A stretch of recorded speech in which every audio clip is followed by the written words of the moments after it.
What is up, you gorgeous, fabulous little sexy critters? What is up, you gorgeous, fabulous, sexy little critters? You're here with Kylie Pax, Australia's emotional... Oh, no?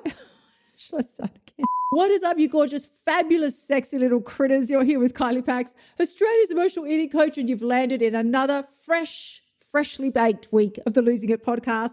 I am so freaking excited to be here with you again this week because I have had a week. Let me tell you, I've had a morning, that's for sure. I've had the most stressful morning ever. It's been like from elation to tears and all the emotions in between, but we're holding it together. And I tell you, when I got some really good news this morning that hopefully I can share with you soon, but I can't share it with you just yet because it's still a little bit on the DL, but it's coming. I promise you it's coming. So I got this really great news and I burst into tears and I was so happy. And as I was like leaving this premises, I was driving away. One of my first thoughts was I really should get some good chocolate to celebrate. If I was a drinker, I would have thought to myself, oh, I need to get some wine or like, well, I don't know, whatever it is that we drink if we're alcohol drinkers. I'm not an alcohol drinker, but my thought was I need to get some chocolate to celebrate. Now, I've been talking myself off that ledge for the remainder of the morning and we're now sort of midway through the afternoon, but I promise you, this is what I want to talk to you about today, the decisions that we make around weight loss, because yesterday, the day before, even this morning, I had no intentions of eating chocolate. Don't stress. Don't worry. I haven't eaten any damn chocolate yet. I mean, I will. I have chocolate every single day, but there's a specific one that I know is like a bit of a kryptonite chocolate for me at the moment. And if I start, I know I'm not going to stop eating at like a sensible amount. I won't because it's just too fucking delicious. So I'm talking myself off the ledge. I'm like, listen, you can have it. Of course I can have it. I'm free to have it.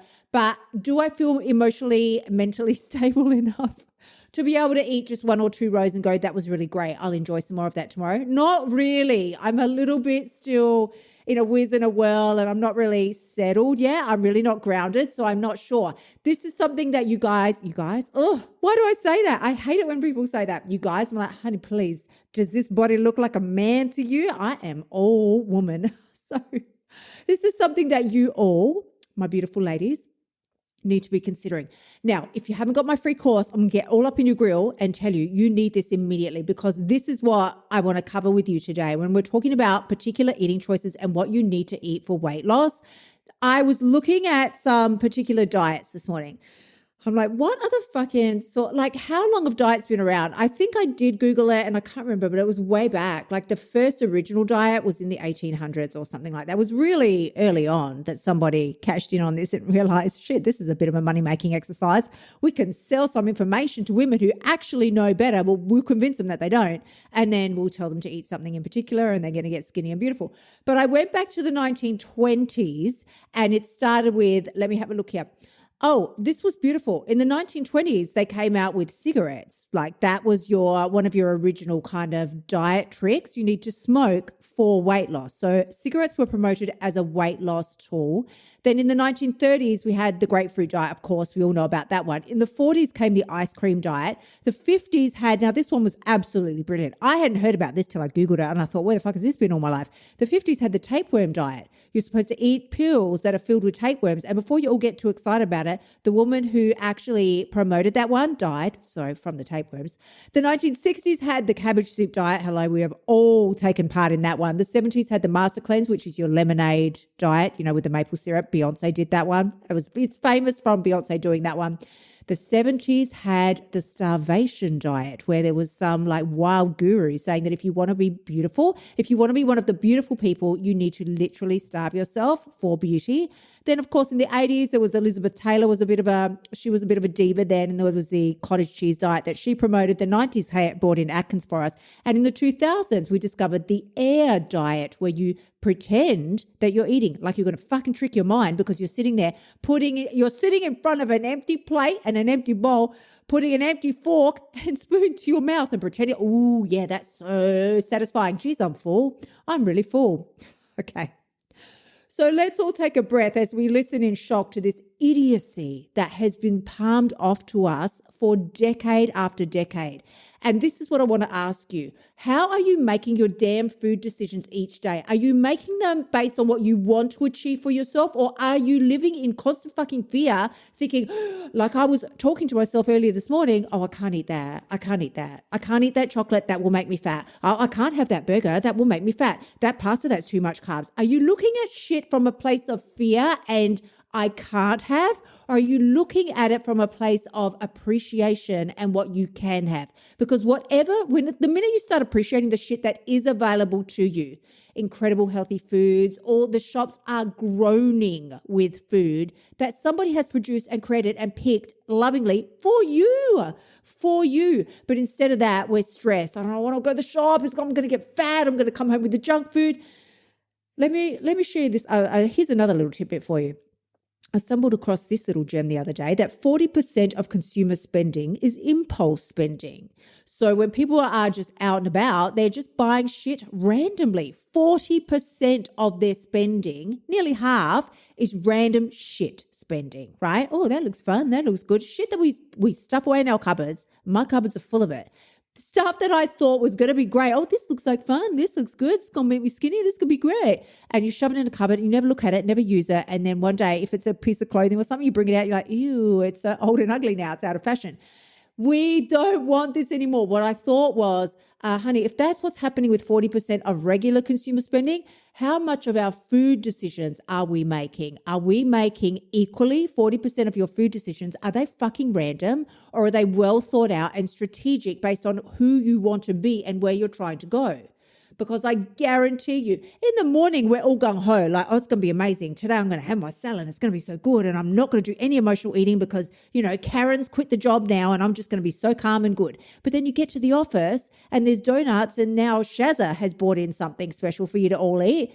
And it's a random impulse decision to eat some now donuts, cake, or whatever Shazza brought in, right?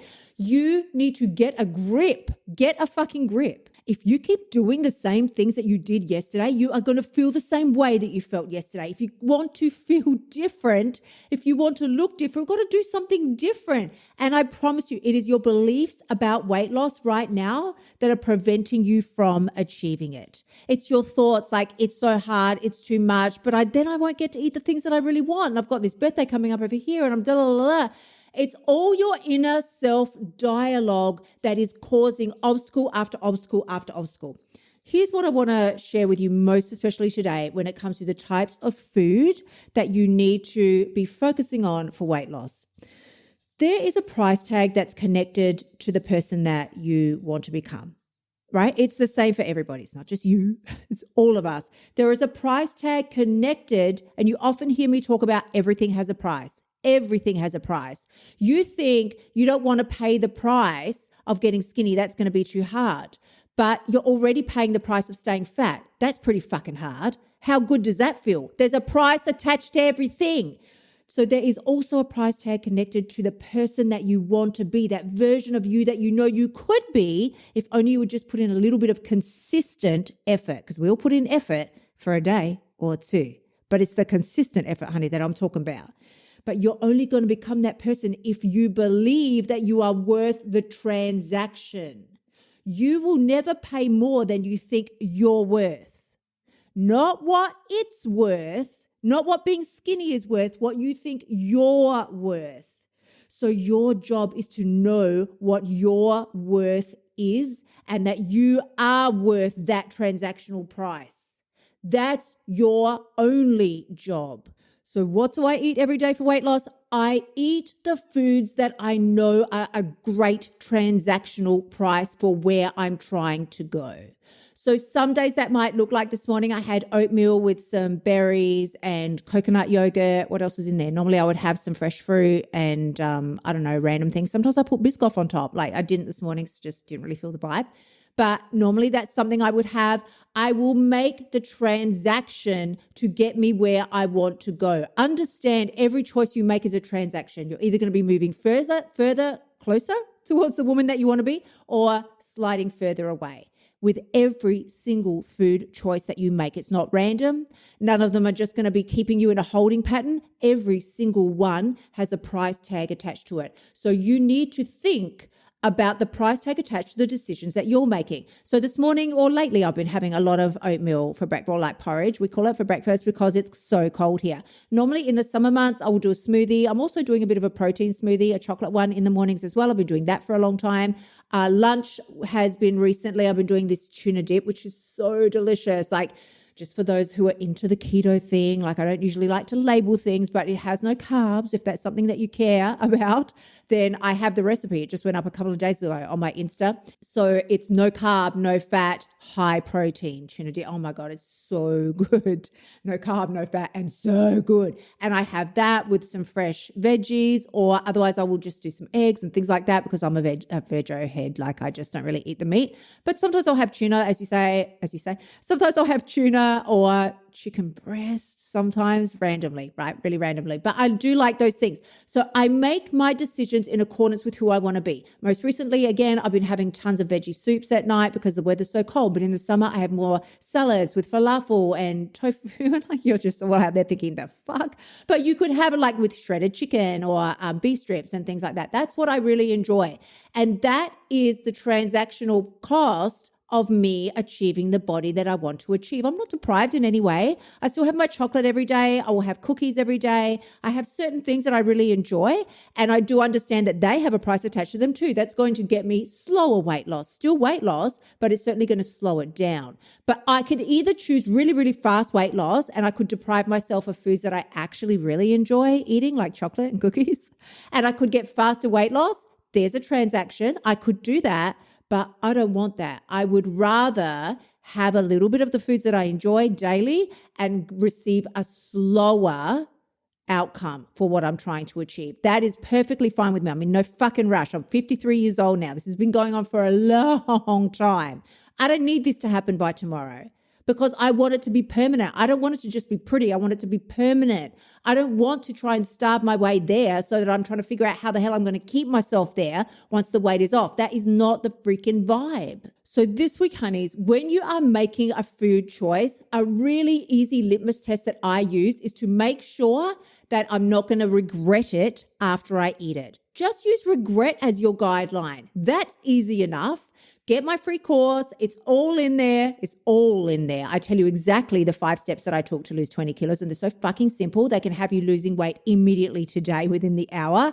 And not only, and also use regret as your guideline. Just take a second to think about it. Okay, before I shove this entire burger in my face, would I regret it afterwards? Because if the answer to that is yes, then what would you feel good about? Would you feel good about cutting it in half and having some salad with that, or some steamed veggies, or some stir fry? What would you feel good? What transaction would work for you and move you in the direction that you want to go? Make sure you can appreciate it. Otherwise, it's going to be depreciating on your life and just make a big ass mess all over the place and where you want to go. So forget that. We don't want that.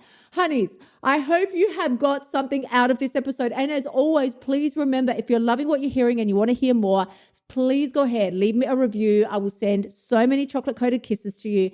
And come find me over on Insta at come find me at Kylie_Pax. Until then, darlings, the links for everything that you need is in the show notes. We have free resources. We have my membership. You've got everything in there that you need to create the life that you want. Don't sit there for one more fucking second feeling miserable about your weight. Everything that you need to know is there. It's there. All you have to do is click the mouse, honey. And if you're still not sure, come message me over on Insta. I'll fucking click it for you and I'll help you. I'm sending you so much love until I see you again next week. Until then, gorgeous ones. Bye for now. Thank you so much for tuning in. Remember to shimmy your butt over to KyliePax.com and join me inside of F the Scale so that you can stop emotional eating and start losing your weight now. You'll also find helpful notes and resources inside my past podcasts that will help you lose the weight without the BS. I'll see you next week.